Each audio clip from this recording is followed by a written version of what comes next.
কালিমার পতাকা দুলবে, ঠিক কিনা? সেদিন সবাই খোদাই বিধান পে দুঃখ বেদনা ভুলবে। সেদিন সবাই আল্লাহর বিধান পে দুঃখ বেদনা ভুলবে। কোন একদিন এদেশের আকাশে কালিমার পতাকা দুলবে। সেদিন সবাই খোদাই বিধান পে দুঃখ বেদনা ভুলবে। সেদিন আর রবে না হাহাকার,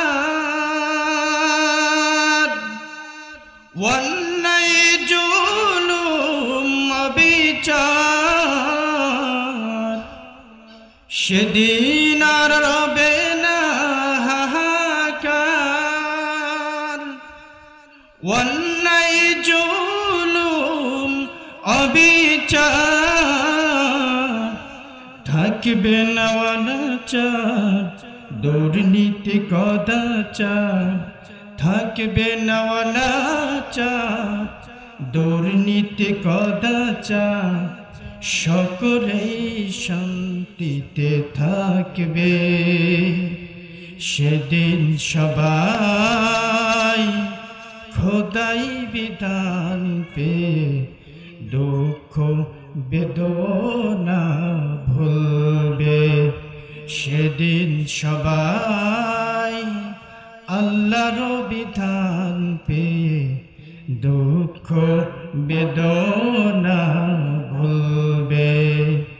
কোন একদিন এদেশের আকাশে কালিমার পতাকা দুলবে। সেদিন সবাই খোদাই বিধান পে দুঃখ বেদনা ভুলবে। একটু চিল্লায় মারহাবা বলা যাবে না?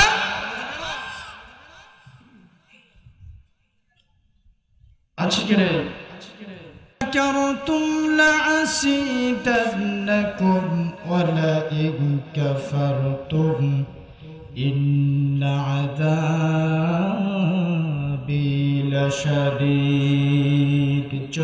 আল্লাহু আকবার। যে ব্যক্তি আল্লাহ রাব্বুল আলামিনের নিয়ামতটা পেয়ে নিয়ামতের শুকর আদায় করবে, আল্লাহ রাব্বুল আলামিন তার নিয়ামতটা বাড়াইতে বাড়াইতে উহুদ পাহাড় পরিমাণ নিয়ামত দান করবেন। জরগণ সুবহানাল্লাহ। পক্ষান্তরে আল্লাহ রাব্বুল আলামিনের অসংখ্য নিয়ামতের মধ্যে ডুবে থেকেও যে ব্যক্তি আল্লাহ পাক রব্বুল আলামিনের নিয়ামতের শুকর আদায় করবে না, আল্লাহ রব্বুল আলামিন না শুকরিয়া করার কারণে কঠিন আযাব তাকে তাকে কি করবেন? আবদ্ধ করবেন। যেরকম নাউযু বিল্লাহ। তাহলে পবিত্র জবান দিয়ে প্রশংসা করব কার? আল্লাহ তাআলার প্রশংসা করতে হবে। আজকে আমরা আল্লাহ রাব্বুল আলামিনের যেহেতু খুব একটা লং সময় হবে না আলোচনা, শুরুতে যে আয়াতে কারিমা ছোট্ট সূরা তেলাওয়াত করেছি, পবিত্র কোরআনে কারিমে 103 নম্বর সূরা। যেমন কত নম্বর সূরা এটা? আপনারা সূরাতুল আসরের নাম শুনেন না? আপনারা কি শুনেন নাই? সূরাতুল আসর। এই সূরাটি মক্কায় অবতীর্ণ হয়েছে। কোথায় অবতীর্ণ হয়েছে? মক্কা। আয়াত সংখ্যা হলো 3টি। কয়টা আয়াত সংখ্যা? 3টি। সংক্ষিপ্ত আকারে আমি তাফসীর আপনাদের সামনে উপস্থাপন করার চেষ্টা করব। আল্লাহ রাব্বুল আলামিন আমাকে আমল করার নিয়তে বলা, আপনাদেরকেও শোনার তৌফিক দান করুন। সকলে পড়ি আমিন। আরো জোরে আমিন। আল্লাহ পাক রব্বুল আলামিন এই সূরাটির নামকরণ করা হয়েছে প্রথম আয়াতে একটা শব্দ ওয়াল আসর। এই আসরকে কেন্দ্র করে আল্লাহ তাআলা এই শব্দটিকে কি করেছেন? এর নাম হিসাবে গণ্য করেছেন। এর নাম কি? এজন্য সূরাতুল আসর। আর এই সূরা আসর নাসিল হওয়ার প্রেক্ষাপট কোন সময় নাসিল হয়েছে? এত গুরুত্বপূর্ণ একটি সূরা যে ইমাম শাফিঈ রাহমাতুল্লাহি আলাইহি বলেছেন, কোন ব্যক্তি যদি সূরা আসর সম্পর্কে চিন্তা ভাবনা করে তাহলে তার জন্য হেদায়েতের জন্য এই ছোট্ট একটা সূরা সূরাতুল আসর 3 আয়াত বিশিষ্ট সূরা তার জন্য যথেষ্ট। যেরকম সুবহানাল্লাহ। এই সূরাটি নাসিল হয়েছে, নাসিল হওয়ার সময় তাবারানী, বাইহাকি, শুআবুল ঈমান হাদিসের ভিতরে এসেছে।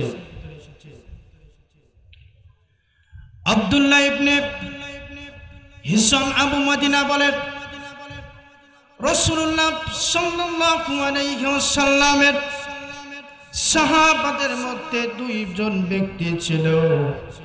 এই 2 জন ব্যক্তির মধ্যে একজন অন্যজনকে এই সূরা আসর পাঠ না করে শোনানো পর্যন্ত তারা ওই স্থান থেকে বিচ্ছিন্ন হতেন না। যেরকম সুবহানাল্লাহ। আরো যেরকম সুবহানাল্লাহ। এত গুরুত্বপূর্ণ একটি সূরা এই সূরাতুল আসর। তাফসীর ইবনে কাসিরের ভিতরে এসেছে, আমর ইবনুল আস রাদিয়াল্লাহু তাআলা আনহু তিনি মুসলিম হওয়ার পূর্বে রাসূল করিম সাল্লাল্লাহু আলাইহি ওয়াসাল্লামের নবুয়ত প্রাপ্তির পর একবার মুসাইলামা কাযযাবের সাথে সাক্ষাৎ করে। মুসাইলামা কাযযাবের সাথে সাক্ষাৎ হয় কার? আমর ইবনুল আস রাদিয়াল্লাহু তাআলা। মুসাইলামা কাযযাব নবুয়তের মিথ্যা দাবি করেছিল। আমর রাদিয়াল্লাহু তাআলা আনহুকে জিজ্ঞেস করল, তোমাদের প্রিয় বন্ধু রাসূল করিম সাল্লাল্লাহু আলাইহি ওয়াসাল্লামের উপর এই সময় কোন সূরাটা নাযিল হয়েছে? আমর রাদিয়াল্লাহু তাআলা আনহু তখন তাকে বললেন যে ছোট্ট একটি সূরা, সংক্ষিপ্ত সূরা, অথচ অর্থ সহ আল্লাহ রাব্বুল আলামিন রাসূল করিম সাল্লাল্লাহু আলাইহি সাল্লামের উপর নাযিল করেছে।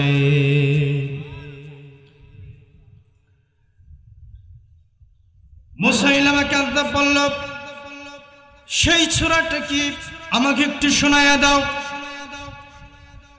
আমর ইবনুল আস রাদিয়াল্লাহু তাআলা আনহু তাকে সুন্দর করে শোনায়া দিল, ওয়াল আসরি ইন্নাল ইনসানা লাফি খুসর ইল্লাল্লাযীনা আমানু ওয়া আমিলুস সালিহাতি ওয়া তাওয়াসাউ বিল হক্ক ওয়া তাওয়াসাউ বিস সাবর। জোরে বলেন আল্লাহু আকবার।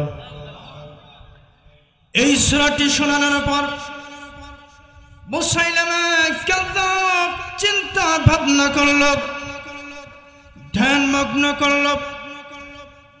এরপরে মুসাইলামা কাযযাব আমর ইবনুল আস রাদিয়াল্লাহু তাআলা আনহুকে বলছে, তুমি এইভাবে তোমাদের প্রিয় রাসূলের কারীম সাল্লাল্লাহু আলাইহি সাল্লামের উপর যেমন ভাবে ছোট্ট একটা সূরা নাযিল হয়েছে, ঠিক তেমনি ভাবে আমি মুসাইলামা কাযযাবের উপর নাযিল হয়েছে। জোরে কন্না আউযুবিল্লাহ। আমর ইবনুল আস রাদিয়াল্লাহু তাআলা আনহু বললেন, সেই সূরাটা আমাকে শোনাও। মুসাইলামা কাযযাব বলল, ইয়া ওয়াবারু ইয়া ওয়াবারু ওয়া ইন্নামা আনতা উযনানি ওয়া সাদরুন ওয়া সাইরুকা হাফরুন নাকি। ইয়া ওয়াবার, হে ওয়াবার, হে ওয়াবার, ওয়া ইন্নামা আনতা উযনানি, তুমি তো দুটি কান, অসাদরুন একটি বুক সহ, অসাইরুকা একটি পানি, হাফরুন নাকি দেহের বাকি অংশ খুবই বাজে এবং নিকৃষ্ট। জোরে কন্না নাউযুবিল্লাহ। কি নাউযুবিল্লাহ বলবেন না? মুসাইলামা কাযযাব নবুয়তে কি ছিল? মিথ্যা। নবুয়তে কি ছিল? মিথ্যা দাবিদার ছিল। তারপর বলল, হে ওমর ইবনুল আস, তোমার অভিমত কি তুমি বলো। ওমর ইবনুল আস রাদিয়াল্লাহু তাআলা আনহু বলল, ও মুসাইলামা কাযযাব, তুমি তো ভালো করেই জানো, তোমার সম্পর্কে আমি ভালো করে অবহিত হয়েছি। আমি ভালো করেই জানি তুমি যে ভণ্ড, এক নাম্বার তুমি ভণ্ড এবং মৃত্যু, কোনো সন্দেহ নাই। কে ভণ্ড এবং মিথ্যু? মুসাইলামা কাযযাব আল্লাহ পাকের এই কোরআনকে নিয়ে বাজে মন্তব্য করেছে। এই কারণে আরবের মূর্তি পূজকরা পর্যন্ত মুসাইলামা কাযযাবকে ভণ্ড এবং মিথ্যাবাদী বলে চিহ্নিত করেছিল, বুঝে নিয়েছিল।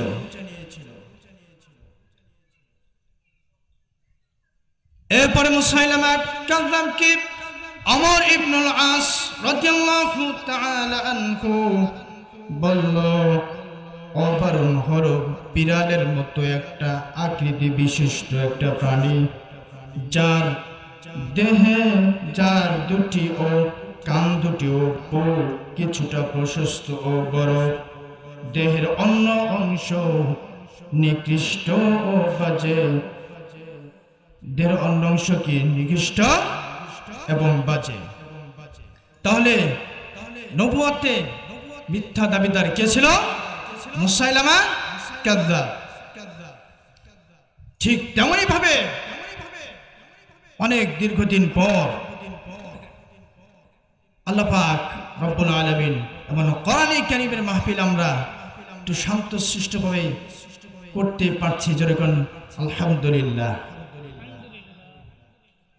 কিন্তু এর পূর্বে এমন নাস্তিক মুরতাদরা,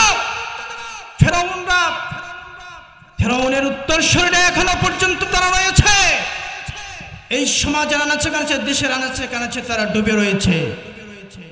এই সমস্ত ভণ্ডদেরকে যদি প্রকাশ্যে পাওয়া হয়, প্রয়োজন এমন বাতিলদের পক্ষে আমরা, বাতিলদের বিরুদ্ধে গোটা সমাজের ভিতরে যেখানেই পাবো আমরা, তাদেরকে যদি আমার বুকের তাজা রক্ত ঢেলে দিতে হয়, আমরা মুসলমানরা বুকের তাজা রক্ত ঢেলে দিতে প্রস্তুত।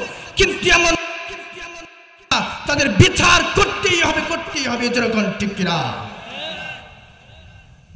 কোরআনের সাথে কত ভণ্ডামি করেছে। তাফসীরুল কোরআন কারীমের মাহফিল কোনো শান্তি পায় নাই। সামনে স্টেজে কোরআনে কারীম রয়েছে, কোরআনে কারীমের উপর দিয়ে লাঠিটা মেরে মাউথ পিসের স্ট্যান্ডটা ফেলে দিয়েছে। যেরকম নাউযুবিল্লাহ। এদেরকে কি বলবে? মুসলমান বলবে না নাস্তিক? স্পষ্ট হলো নাস্তিক। আমার ভাইয়েরা, আমার বন্ধুগণ, আল্লাহ পাক রব্বুল আলামিন এই জন্য পবিত্র কোরআনে কারিমে যে ছোট্ট সূরা আমরা তেলাওয়াত করেছি, এই প্রথম আয়াতে কারিমে আল্লাহ তাআলা সময়ের কসম খেয়েছেন। কিসের কসম?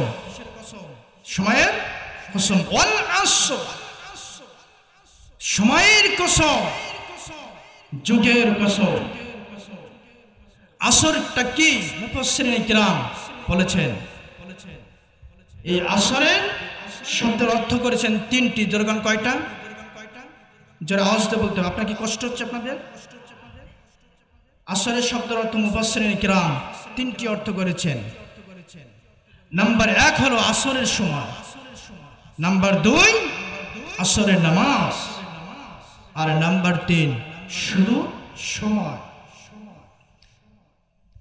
আল্লাহ পাক রব্বুল আলামিন এই সময়ের গুরুত্ব, আজকে যদি সময়ের গুরুত্ব যদি না বুঝি, তাহলে আমি এই পৃথিবীর বুকে কোনো কর্মকাণ্ড, যে কোনো গতিবিধি, উঠা বসা, চলাফেরা কিসের উপরে নির্ভর করে? সবাই জোরে বলেন, কিসের উপরে নির্ভর করে? সময়ের উপরে। সময়ের এত মূল্য, সময়ের এত দাম। আজকে জীবন থেকে একটা সেকেন্ড সময় অতিবাহিত হয়ে যাচ্ছে। এই সেকেন্ড সামনে, একটা সেকেন্ড সময় সামনে আর জিন্দেগিতে পাবো? বলেন পাবো? আমরা ছোটবেলায় যেমন ছোট ছিলাম, এখন কি আমরা সেই ছোট আছি? বলেন ছোট আছি? ছোট নাই না। আমরা দেখি মরতে হবে না নাকি বলেন? আমরা তো এই চিন্তাই করি, শুধু মুখে মুখেই বলি। সময়ের গুরুত্ব এত বেশি। সময় হলো মানুষের একটা পুঁজি। মানুষের কি পুঁজি? যেমন টাকা পয়সা, ব্যাংক ব্যালেন্স ইত্যাদি। কি মনে করেন 10,000 টাকা ব্যাংকে আমার জমা রয়েছে, এটা আমার কি পুঁজি। এছাড়া আমার অন্য কিছু নেই। এই পুঁজি শেষ হয়ে গেলে কি, এই পুঁজি শেষ হয়ে গেলে আমি পেরেশানিতে পড়ে যাবো। যখন ঠিক কিনা? ঠিক তেমনি ভাবে মানুষের হায়াতটা হলো পুঁজি, এই সময়টা হলো পুঁজি। এই ছোট্ট সময়ের ভিতরে 50 বছর, 60 বছর, 70 বছর জিন্দেগিতে কি করতে হবে? এতটুকু সময়ে সঠিকভাবে ব্যবহার করতে হবে। যেরকম ঠিক কিনা? আমার বন্ধুগণ, সময়টা হলো মানুষের পুঁজি। ইমাম ফখরুদ্দিন রাজি রহমাতুল্লাহি আলাইহি বলেছেন, আমি সূরা আসরের তাফসীর বুঝে ফেলেছি। এই সময়টা হলো মানুষ সাথে বরফের মতো। বরফ, আপনি একটা বরফ কিনে হাতে আপনি ধরে রাখলেন, এই বরফটা যদি আপনি খেয়ে ফেলেন তবুও শেষ হয়ে যাবে। আবার যদি না খেয়ে শুধু ধরে রাখেন তবুও শেষ হয়ে যাবে। যেরকম ঠিক কিনা? ইমাম ফখরুদ্দিন রাজি রহমাতুল্লাহি আলাইহি এই সময়ের সম্পর্কে এত গুরুত্বপূর্ণ। এই সময়টা একদিন ইমাম ফখরুদ্দিন রাজি রহমাতুল্লাহি আলাইহি বাজারে গিয়েছেন। বাজারে গিয়ে দেখতে পেলেন একজন ব্যবসায়ী চিৎকার করছে, হাউমাউ করে চিৎকার করেছে যে আমার পুঁজি শেষ, আমার পুঁজি শেষ, হায় হায় আমার পুঁজি শেষ। ইমাম ফখরুদ্দিন রাজি রহমাতুল্লাহি আলাইহি তার কাছে গেল, লোকজনের ভিড়ের মধ্য দিয়া তাকে দেখতে পেল। কেন এই কথাটা উচ্চ আওয়াজে চিৎকার মেরে বলছে আমার পুঁজি শেষ, আমার পুঁজি শেষ? ইমাম ফখরুদ্দিন রাজি রহমাতুল্লাহি আলাইহি তার দিকে লক্ষ্য করে দেখলেন সে হলো আইসক্রিম বিক্রেতা, আইসক্রিম ব্যবসায় করতো। সকলেই খেলার মধ্যে ধ্যানমগ্ন হয়ে আছে, মাঠের মধ্যে খেলাধুলা করেছে, কিন্তু ওই ব্যবসায়ী বরফওয়ালা তার থেকে কেউ বরফ ক্রয় করছে না, কেউ কিনছে না। এই জন্যে তার পুঁজিটা শেষ হয়ে যাবে। এই জন্য চিৎকার করে বলছে আমার পুঁজি শেষ। কি শেষ? পুঁজি শেষ। সময়ের মূল্য যারা না দিতে পারবে তারা হলো এই পৃথিবীর বুকে সঠিক সময়ের ব্যবহার যদি না করতে পারি তাহলে ক্ষতিগ্রস্তের মধ্যে পড়ে যাব। এই পৃথিবীর বুকে যেমনই ভাবে দুনিয়ার বুকে চলতে গেলেও আমি ক্ষতিগ্রস্তের মধ্যে পড়ে যাব। আমার বন্ধুগণ, ঠিক তেমনই ভাবে পরকালে এই সময়ের সঠিক যদি ব্যবহার না করতে পারি, আল্লাহ এবং আল্লাহ রাসূল করিম সাল্লাল্লাহু আলাইহি ওয়াসাল্লামের আদর্শ অনুযায়ী যদি জিন্দেগি না চালাইতে পারি, তাহলে কাল কিয়ামতের ময়দানে পরকালে আমার দুঃখের কোনো সীমানা থাকবে না। জোরে বলুন ঠিক কিনা? আরো জোরে বলুন ঠিক কিনা? আমার বন্ধুগণ, আল্লাহ রাব্বুল আলামিন এই সূরা সূরার 4টা গুণের কথা বলে দিয়েছেন। জোরে বলুন কয়টা? জোরে বলুন কয়টা? আপনারা কি এখনই কি ঘুমায় যাচ্ছেন নাকি? আপনারা উত্তরাঞ্চলের মানুষ, স্মার্ট হতে হবে। জোরে বলুন ঠিক কিনা?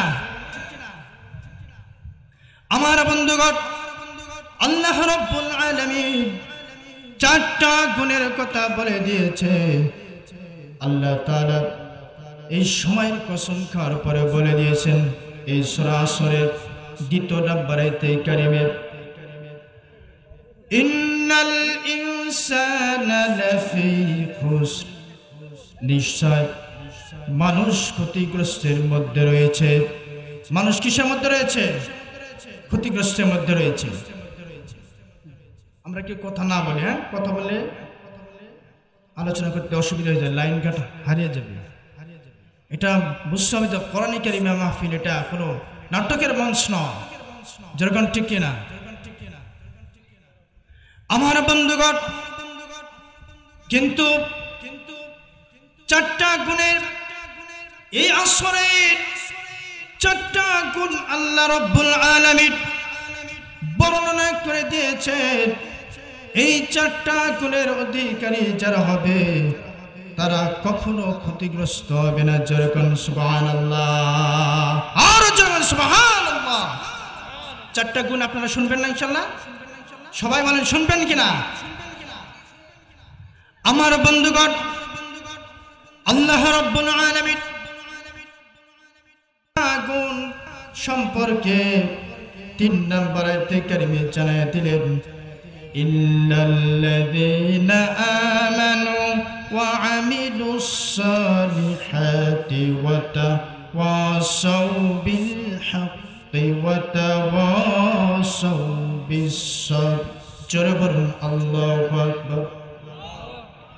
কিন্তু তারা ব্যতীত, ইল্লাল্লাযীনা আমানু, যারা ঈমান এনেছে, ওয়া আমিলুস সালিহাত, যারা সৎকর্ম করেছে, যারা নেক আমল করেছে, আল্লাহ পাক রব্বুল আলামিন এরা কখনো, আল্লাহ তাআলার ভাষায় তারা কখনো ক্ষতিগ্রস্ত হবে না। আমার বন্ধুগণ, আল্লাহ পাক রব্বুল আলামিন 3 নাম্বার যে গুণটা বলে দিয়েছেন, ওয়াতাওয়াসাউ বিল হক, যারা সত্যের দিকে কি করবে, হকের দিকে উপদেশ দিবে। 4 নাম্বার যে গুণটা হলো ওয়াতাওয়াসাউ বিস সাবর, যারা ধৈর্যের উপদেশ দেয়।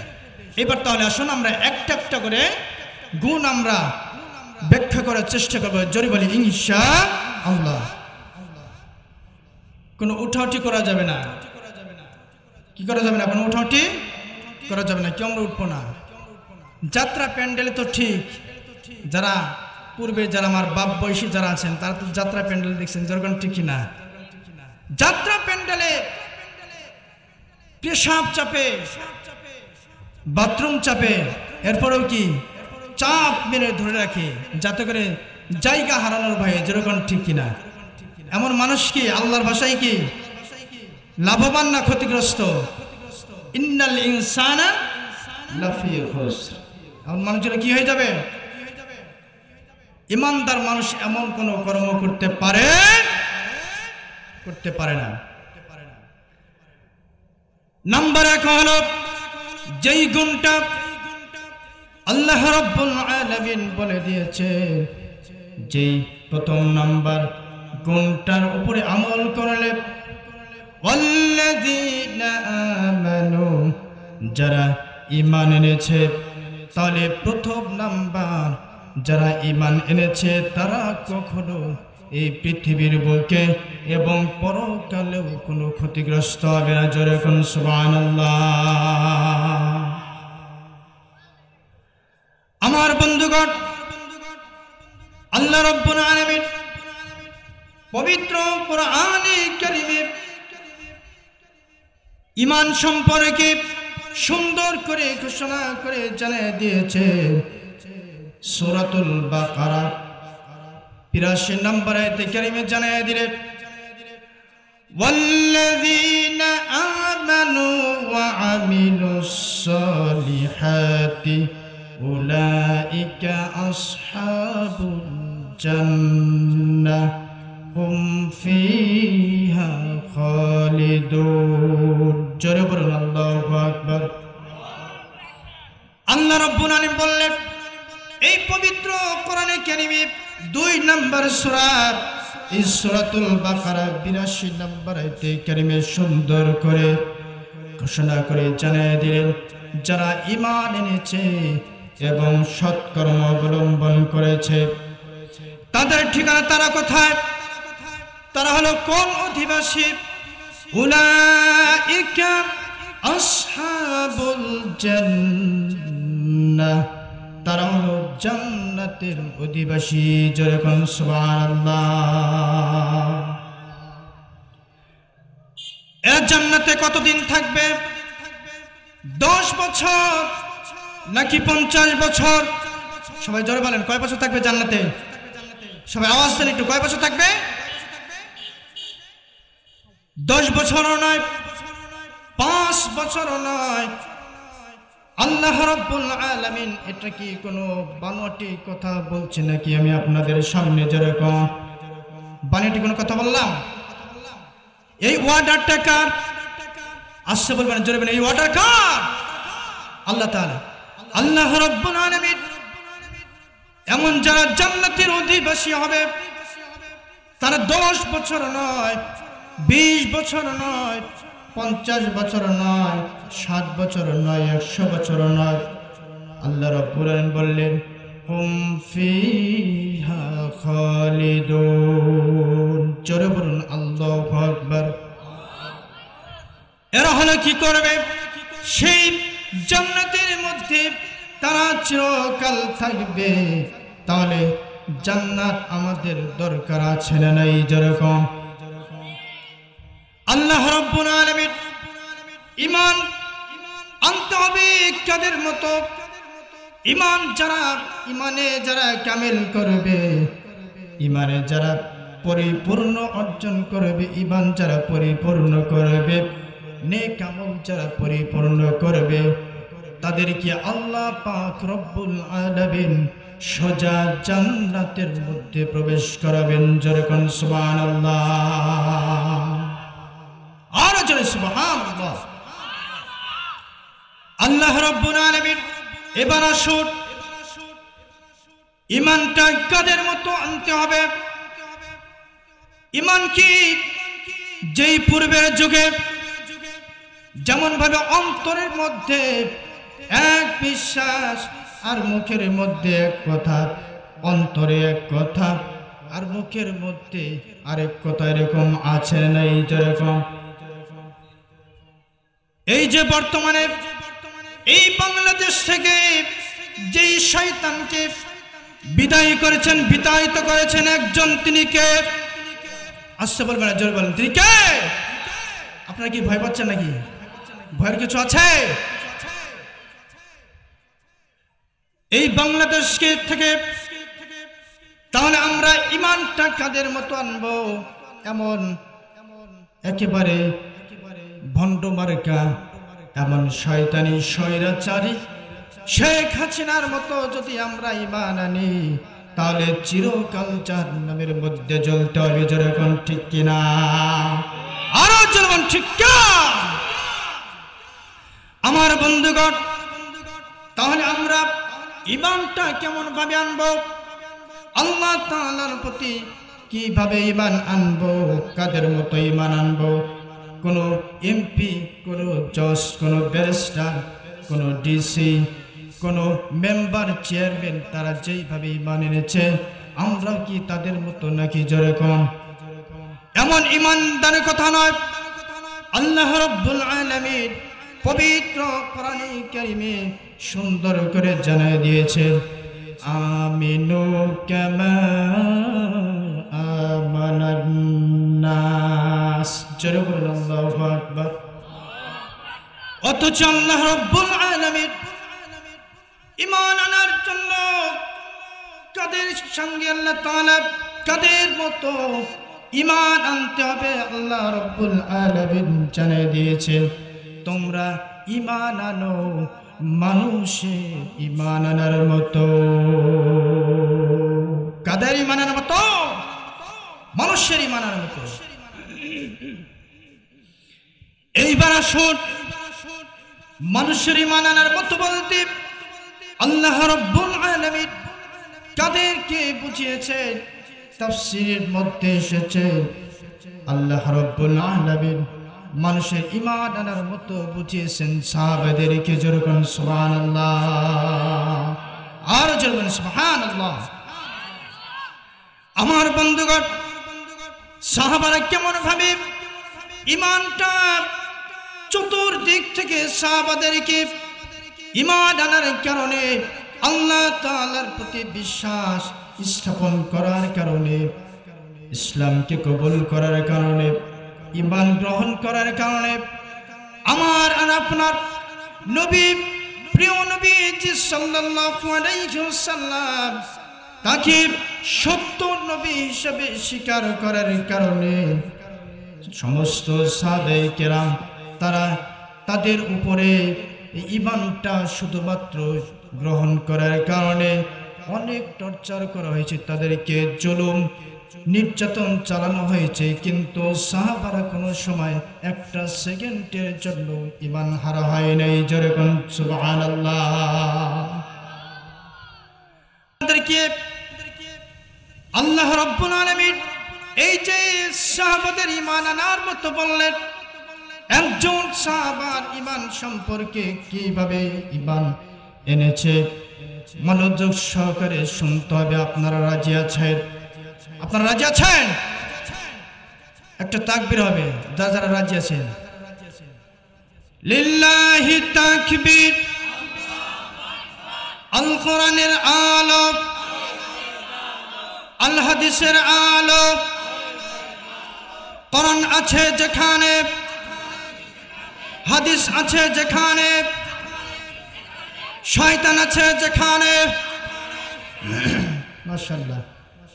বগুড়া মানুষ আসলে যে উত্তরাঞ্চলের মানুষ তো বড্ড চালাক। তাহলে আমরা কি করব? ঈমান।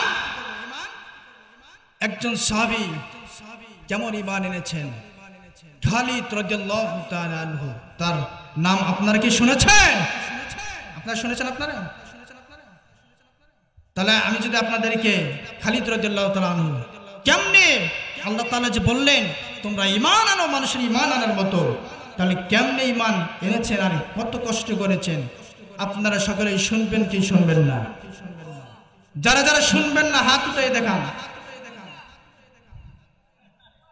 আচ্ছা, তাহলে আমার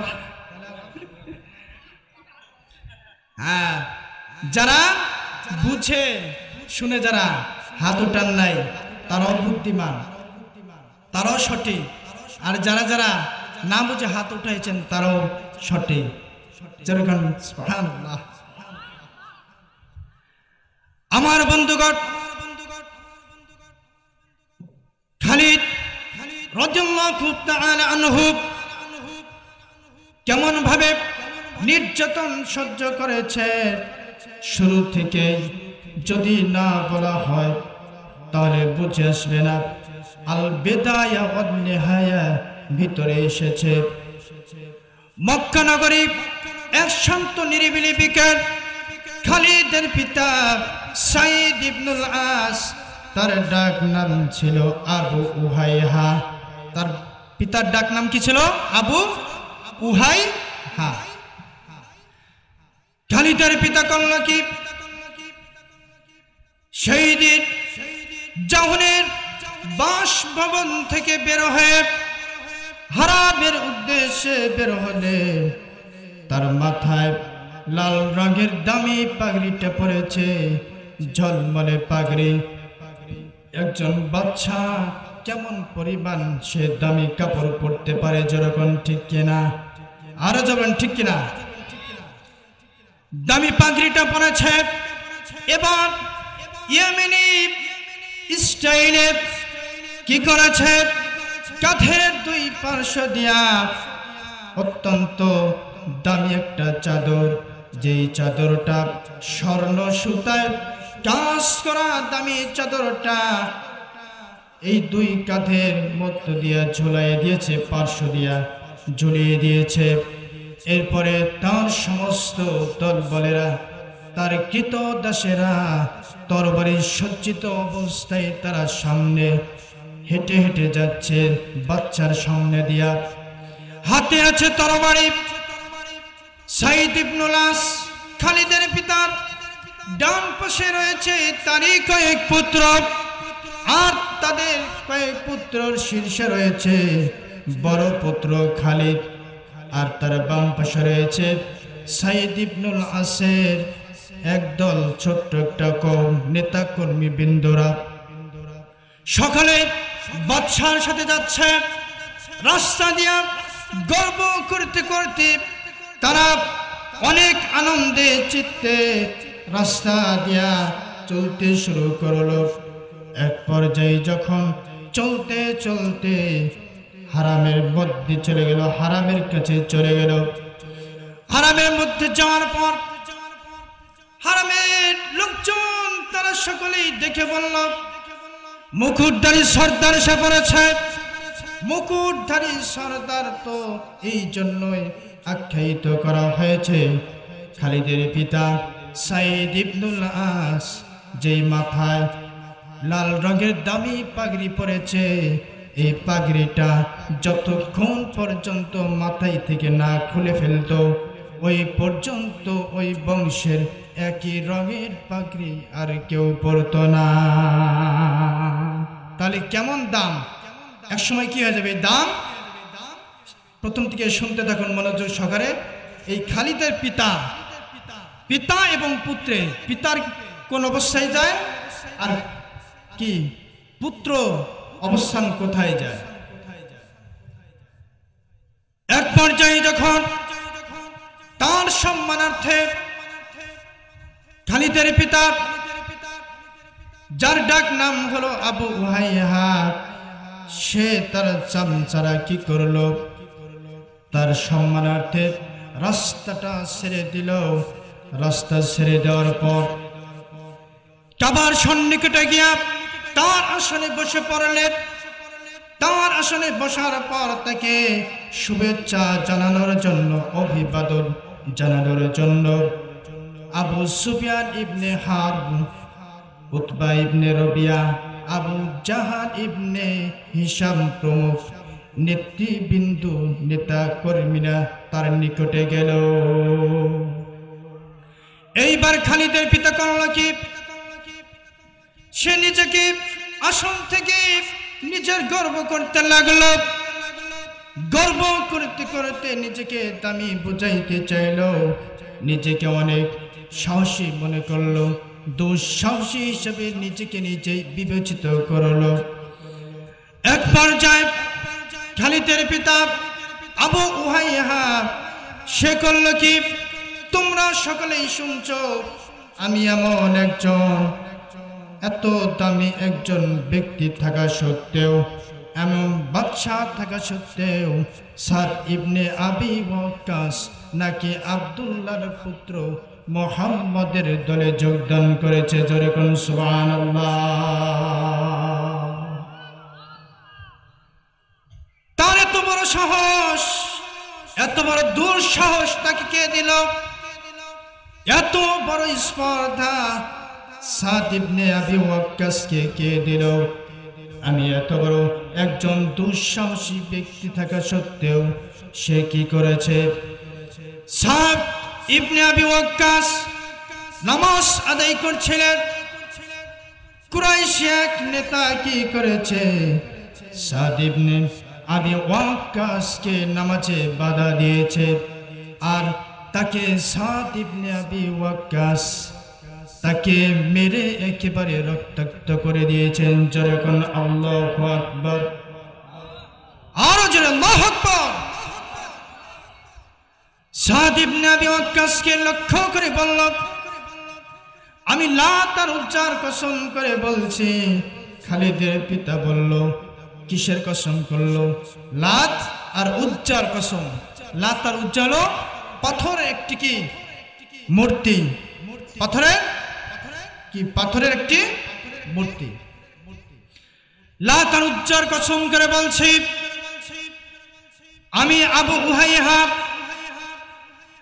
তোমরা যদি বনু হাশিমের প্রতি সম্মান দেখিয়া মুহাম্মদকে যদি তোমরা ঢিল দিতে থাকো, তাহলে আমি সাইদ ইবনুল আস, আবু উহাইহা, ওই সমস্ত আমার যাদের লাতার উজ্জার পূজা যারা করে না, এমন অনাচারদের বিরুদ্ধে আমি একাই লড়ব। পারবে? বলেন পারবে? কখনো পারবে? আপনারা কি সবাই শুনতেছেন তো নাকি? বলেন একটা আওয়াজ আপনারা দিন। এই বাবারা আপনারা কেউ কথা বলেন না, আমার দিকে লক্ষ্য করুন। আবু উহাইহা করল কি? আমি এই পবিত্র মক্কার জমিন থেকে যেই মুহাম্মদ তার প্রভুর যে ইবাদত বন্দি করত, যে মাবুদের ইবাদত বন্দি করে, ওই মাবুদের ইবাদত বন্দিগি থেকে আমি আবু উহাইহা প্রতিরোধ করব। জোরে কোন নাউযুবিল্লাহ।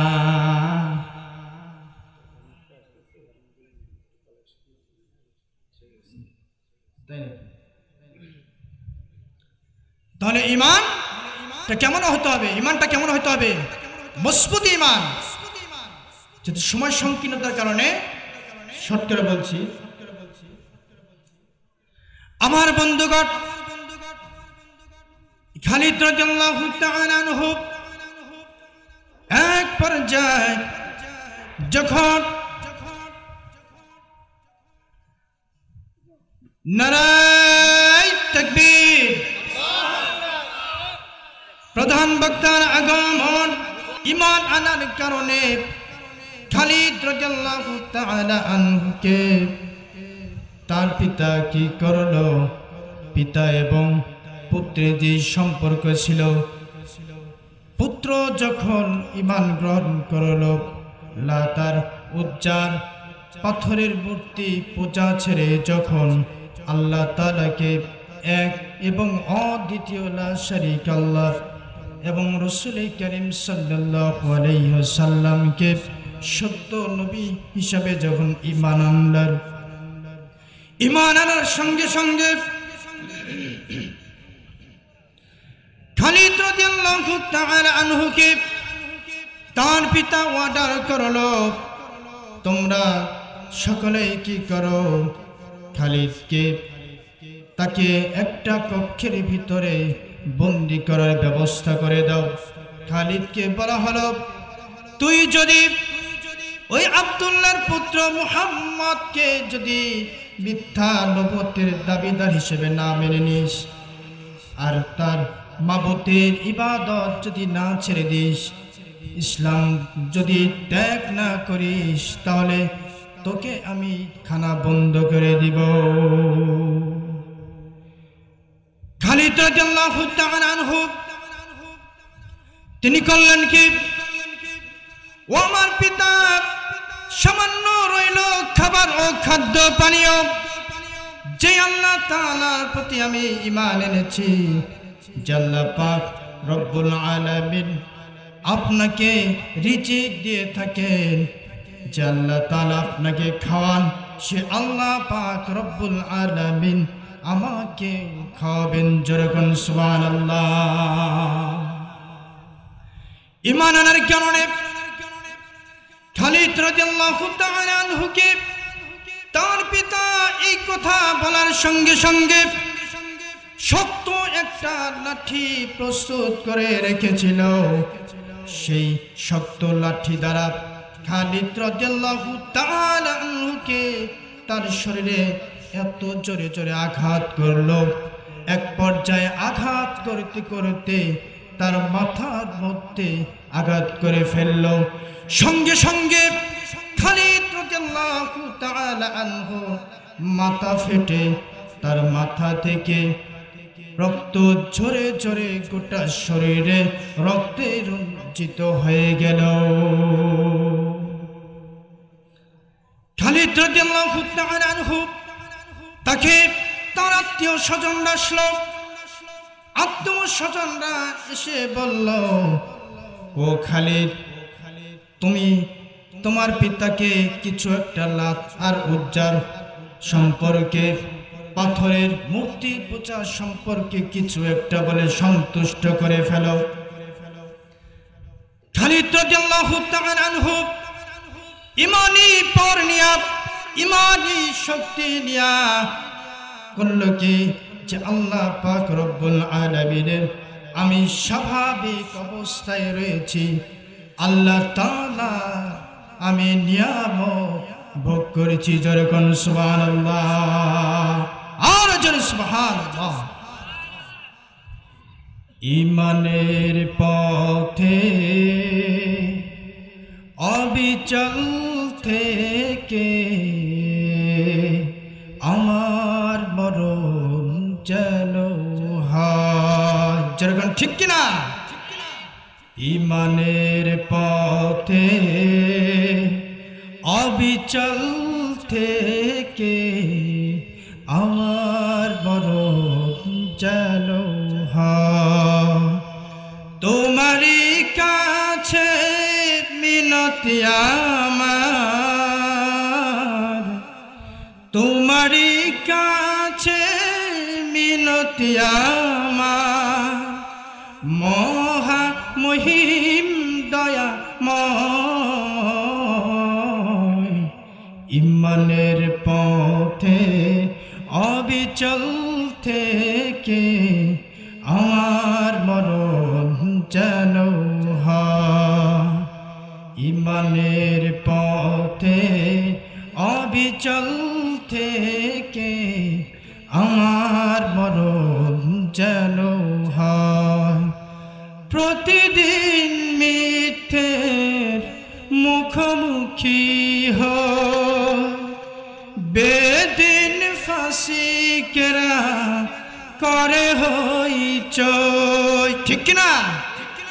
প্রতিদিন মিথ্যের মুখোমুখি হয়, বেদিন ফাসিকেরা করে হইচই। আজাজিল